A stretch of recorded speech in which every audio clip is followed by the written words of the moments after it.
best not make any more threats to the United States. They will be met with fire and fury like the world has never seen. Welcome back to The World Over. Tensions between the United States and North Korea seem to be growing at an all-time high. What is North Korea's nuclear capability? How much of a threat is it to the United States? And how do we deal with Pyongyang now and moving forward? Joining me to discuss this and much more, Senior Fellow and Foreign Policy Expert at the Cato Institute, Doug Bandow. Doug, thanks for being here. Absolutely. Let's begin with what we heard there. We now have General Mattis, the Secretary of Defense, who issued his own statement. I'm not going to read the whole thing, but he basically says the North Koreans must choose to stop isolating itself and stand down in pursuit of nuclear weapons. The DPRK should cease any consideration of actions that would lead to the end of its regime and the destruction of its people. Does this rhetoric concern you? Well, I don't think we're gaining by ramping up the tensions. I mean, Mattis's statement at least is directed at kind of deterrence. Don't do something really stupid. Yeah. You know, the president's response sounded an awful lot like Kim Jong-un. My reaction is, you know, the United States is the premier power on earth. We don't have to play that rhetoric. Kim Jong-un is acting out of weakness. We're acting out of strength. What do you make of the North Korean threat? They claim they have missiles that they're going to drop into the waters near Guam as a show of force. Do you believe them? Well, they have a missile that could reach Guam. They're not going to bomb Guam because they know we'd bomb them back and destroy them. You know, we think they have maybe 20 nuclear warheads. You know, we can kind of measure the material they have. We don't know exactly what they've done with it. You know, CIA now thinks maybe they've miniaturized warheads, but we don't think they have a missile that actually could target the U.S., bring a warhead over and hit the U.S. We're talking about a very limited capability. America has 1,400 nuclear weapons. We have the best, you know, nuclear force on Earth, premier military on Earth. The North Koreans are out of weakness. I mean, they really are scared of America. What do you make of the reports we've been seeing? I mean, CNN had I mean, I was laughing at the report. They did a live report from Hawaii with a man named Mr. Miyagi, who is the safety czar, who rings the alarm and sounds the bells when, you know, they're under attack. And they were saying, you know, it could hit here in 10 minutes, and we'd only have 15 minutes to react. You know, now they're talking about Denver and L.A., and they're showing the time it would take the missiles to land. How reality-based is any of this reporting? Well, this is all very silly. I mean, the reality is the North Koreans, I tell people, you know, they're evil, but they're not suicidal. I mean, Kim Jong-un wants his virgins in this world, not the next. These are not people who are going to intentionally blow themselves up.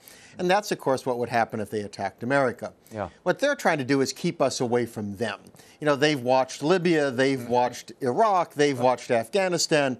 And Libya is a case where, you know, the dictator gave up his nukes and he gave up his missiles. Gaddafi. And a few years later, the U.S. and Europeans said, too bad, out you go.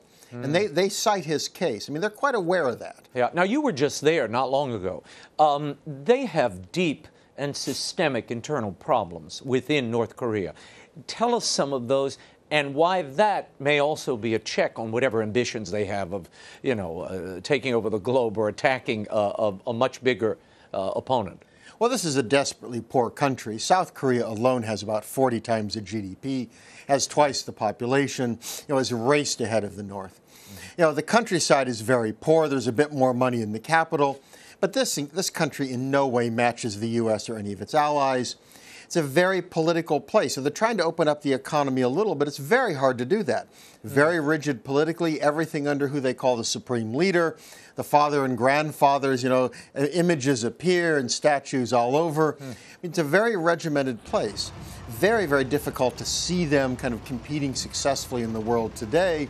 And they focus on this nationalism to try to preserve the regime. Rex Tillerson, the Secretary of State, has issued a statement saying, look, Washington is not your enemy, North Korea, and we don't seek regime change. How do you think that's accepted and heard in North Korea by Kim Jong-un? It's a good message, but there's no reason for them to believe it in the sense that, Number one is, what does President Trump think? Whatever Rex Tillerson might say, if you look at President Trump's rhetoric.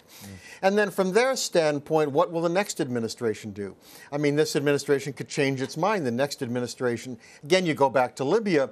President Bush made a deal with the Libyans and kept it. Yeah. President Obama comes along and says, here's our great opportunity. The North views itself as alone. It knows that the Chinese will not save them. The Russians won't save them. If they're in a war, they're gone. So we have to try to deal with a situation where they feel pressured and threatened. And the question is, how do you try to come up with some solution where they believe that? Well, for 64 years, we've invested a lot of blood and time preserving peace in that region, and we have men in harm's way right now, and women. Your thoughts about the Chinese involvement in all of this? There are some who say the Chinese have a lot to gain here, and that they could even be using North Korea as a pawn, if you will, to provoke the United States, to draw them into some sort of entanglement, whether prolonged or in a short period of time, in that region of the world. Do you think there's credibility there? Well, I think the Chinese have a number of interests there. They don't like instability. They really are uncomfortable with a nuclear power potentially bringing America in, causing all of this. On the other hand, they like having a buffer state. They don't want a failed state. They don't want millions of refugees. Right. They don't want a reunited Korea allied with America and U.S. troops on the Yalu River. So that's why they're very reluctant to put huge pressure on the North. They don't want it to fall apart. I think there's a deal we could make. U.S. troops come home, they put pressure on the North, but we have to sit down with them and acknowledge they have interests. We can't just tell them what to do. That doesn't work with Beijing. And you think that's possible, even given the outrageous practices and behavior of Kim Jong-un? Yeah, now the problem is you put pressure on the North, they might resist. And 500,000 people starved to death in the late 90s and the regime continued. Right. We have no easy answer here. But what we've got to do is say preservation of peace is the most important thing. So military option is the very last. It's not the starting point. We have to look at the other options, working with the Chinese, working with the South Koreans, and using diplomacy as well as deterrence. I mean, we have to bring all of these measures to bear. Do you think Trump was just trying to sort of beat his chest to get their attention?